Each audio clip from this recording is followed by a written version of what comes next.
The first time I saw Kenji, he had a bottle of wine in one hand and a chef's knife in the other, like he couldn't decide which one to trust. We were in the test kitchen of Benson and Vale, a fancy grocery chain. I'd only been there 6 months, and I was surprised that Richard Benson, the VP himself, liked to cook for events. I was chopping fennel when Kenji walked in. He smiled crookedly, nodded at my cutting board, and said, "You mince like you mean it." "Better than I flirt," I said without looking up. Richard chuckled. "That's Yuki, our rising star. Be careful or she'll talk circles around you." I found out Kenji was Richard's nephew. He worked in marketing, not our department, but Richard pulled him in when he needed help. And I had to admit, Kenji was good in a kitchen. That night, after the guests left, Kenji and I clinked glasses over the last slice of tart. He tilted his head. "You really love this, don't you?" "What, the tart?" "No. Feeding people. Making something that makes them stop and notice." I didn't realize it showed. "Yeah," I said softly. "I do." 3 months later, we were dating. 6 months after that, engaged. 1 year total, and we were married by the water. Richard gave a toast that made me cry into my Prosecco. At the reception, Kenji leaned close. "You know what I'm most excited for?" I smiled. "What?" "You cooking for me every day forever." I was ridiculously happy. We bought a condo in Fremont. The kitchen was small but perfect for me, open shelves, copper pans, spices alphabetized. Kenji ate everything with joy. He'd lick the plate and say he was the luckiest man alive. That lasted 6 months. Then the call came. "She's been alone since Dad died," Kenji said one night, phone still in his hand. "Mom wants us to move in for a while." I stared. It's been almost 2 years. "She's lonely. We just got married. She's family." I should have said no, but I didn't want to be the wife who pulled him away from his mother. So I agreed. Michiko lived in a spotless house in Magnolia. Everything was perfect, hedges trimmed, glass figurines shining, not a smudge on her appliances. She hugged me tightly, smelling of Chanel. "I've heard so much about you," she said, still smiling. "And your cooking." I laughed nervously. "I love feeding people." "Wonderful. I look forward to seeing what you can do." At first, it seemed fine. I worked from home, I cooked, and Michiko cleaned like it was a job. Kenji looked relaxed, happy to be back home. Then came the first jab. I made lemon chicken with couscous and carrots. Michiko took a bite, dabbed her lips, and said, "Well, that's zesty. Too much lemon?" I asked. "It's just not how I make chicken. Mine doesn't fight back." Kenji laughed too loudly. He didn't defend me. He didn't stop her either. The comments kept coming.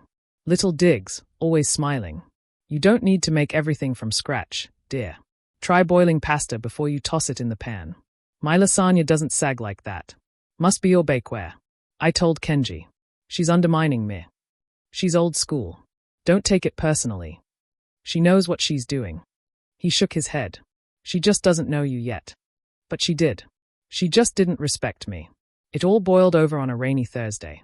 I made braised short ribs over polenta, with green beans on the side.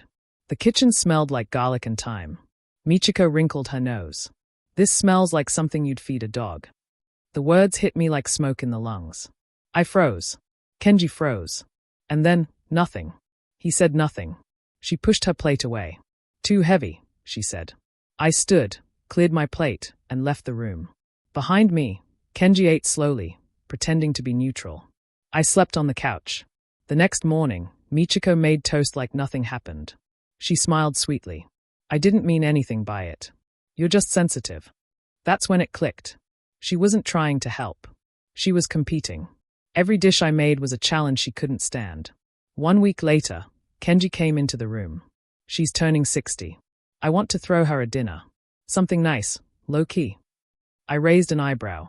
"And you want me to cook?" He nodded. "She'll appreciate it." I smiled. Not out of excitement. Out of readiness. The invitation was plain. A handwritten note slipped between folded napkins. "Dinner for Michiko. 60 years. Saturday at 7. I treated the week like preparation for battle. No poison, no tricks. Just careful planning. I pulled out my old French cookbooks and built a menu that was polished but subtle. I didn't want flash. I wanted proof she couldn't deny. On Thursday, Kenji found me stirring tomato confit for tartlets. He leaned in the doorway like he was nervous to enter. "You're going all out," he said. "That smells amazing." "Just something simple," I said. "Wouldn't want her thinking I'm showing off." He didn't answer. Just watched. Then finally, "Thanks for doing this. I know things have been tense." Tense. That word again. Saturday came with a golden sunset that made the table glow.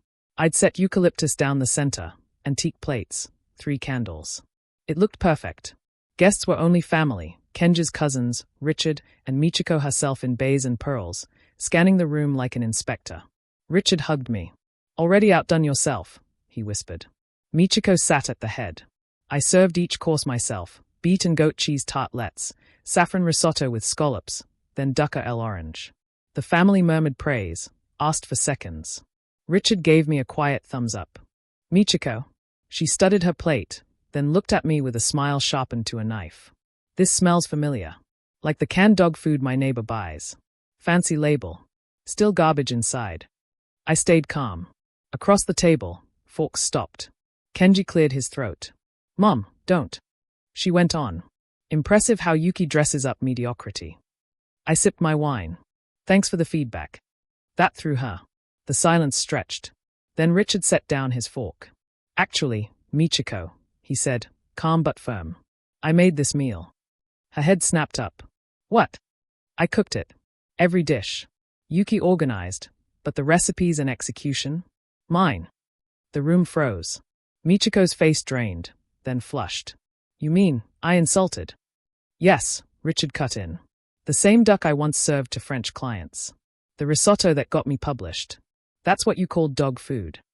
Nobody moved. Richard folded his napkin slowly. "I've watched how you treat her. And how you let it slide," he added, staring at Kenji. "It disgusts me." Michiko shrank in her chair.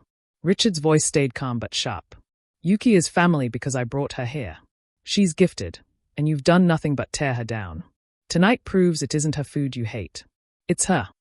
Michiko left the table without finishing. Kenji trailed after her, whispering apologies. The cousins filled the silence until Richard ended the evening. Later, while I cleaned up, Kenji came back looking drained. "She's upset," he said. "She thought it was a joke." I laughed, bitter. "She's been joking for months then." "I'm sorry. You let her do it. I thought she'd ease up if I stayed neutral." I faced him. "But you weren't neutral. You chose her every time." He looked lost. "I defended you." "Never in front of her." I dried my hands. "I'm moving into a rental next week." His eyes widened. "You're leaving?" "I'm taking space." "What about us?" "What about me?" He had no answer. That night, Richard texted me. "You handled that with more dignity than I ever could. If you need anything, work or otherwise, you have my support." I cried for the first time in weeks. 3 weeks later, I was in a tiny rental in Queen Anne. Just the essentials: knives, books, spices, cast iron pans. When you leave quietly, you travel light. Kenji texted often. "Thinking of you. Mom asked how you're doing. Can we talk?" I rarely replied. Love unprotected fades. Silence by silence. Richard offered me a consulting project overseas. I said yes. I was knee-deep in it when Kenji called. His voice sounded rehearsed. "Mom wants to apologize." I sat down. "Really?" "She's planning Sunday dinner. She asked if you'd come." A short laugh escaped me. "That's rich. She insists it's real. Does she know what that word means?" "She's been different. Quieter. She even cooked stew."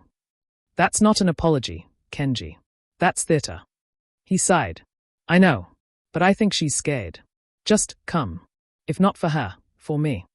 I finally said, "Text me the time." When I arrived, the house smelled of beef and thyme. Michiko stood at the table, apron spotless, hands folded. "Yuki," she said quietly. "Thank you for coming." I nodded. "You wanted to say something." Her voice shook. "I was cruel. Pride blinded me. You didn't deserve it. When you left, the house felt smaller. Not because you were gone, but because the truth stayed." Kenji reached for my hand. I didn't take it. "I made dinner," Michiko said. "Thought it was time I feed you for once. I hope you'll stay." She served the stew. It was fine. Salty, but fine. She watched me for my reaction like a student waiting for a grade. "It's good," I said flatly. She exhaled. Thank you. Kenji smiled. She's been working on that recipe for weeks. I looked at him. Really? He nodded. She even asked Richard for feedback. Dinner was stiff but polite. No jabs, no insults. Just Michiko trying to rebuild a bridge she'd burned herself. After the plates were cleared, she brought out dessert. Tiramisu. I know you love it, she said quietly. Thought I'd try. Kenji hummed as he served it, looking hopeful. I took a bite. The cream was thin, the texture off. Not awful, until the taste hit me. Metallic. Wrong. I swallowed hard and set my fork down. What's wrong? Kenji asked. I looked at Michiko. What did you put in the cream? She froze. Mom. Kenji pressed. She stared at her hands. I followed a recipe. From where? A video. Some French blog. I stood. There's meat in this. Kenji frowned. What? Raw liver, bone meal, something protein heavy, not sweet. Don't be ridiculous, Michiko said quickly. I walked to the trash bin by the fridge. On top sat a crumpled aluminum pouch. No label, but I knew what it was. Jesus, I muttered. Dog food puree. Michiko's face drained. I didn't mean to. I thought it was duck mousse. Stop. My voice was flat, cold. Kenji looked gutted. You said this was an apology, I whispered. But even your apology came with humiliation. No, Michiko cried, voice cracking. I thought it was. I really thought. No, Michiko. You wanted to remind me what I am to you. Her mask broke. You took him from me. I blinked. What? You stole my son. You made it all about you. Perfect job, perfect food, that calm face. I couldn't compete. Finally, the truth. The comments, the jabs, it was never about flavor. It was about territory. You're right, I said softly. You couldn't compete. Because I wasn't competing. Kenji stared, stunned. I turned to him. She tried to feed me dog food. Again. And you let me come here. I didn't know. That's always your excuse. He looked broken. Please don't go. But I was already at the door. A month later, I left the city. Took a full-time consulting role at Benson & Vale. Richard introduced me to a culinary incubator in Portland. They gave me space for recipe testing and pop-up dinners. I named it Backbone.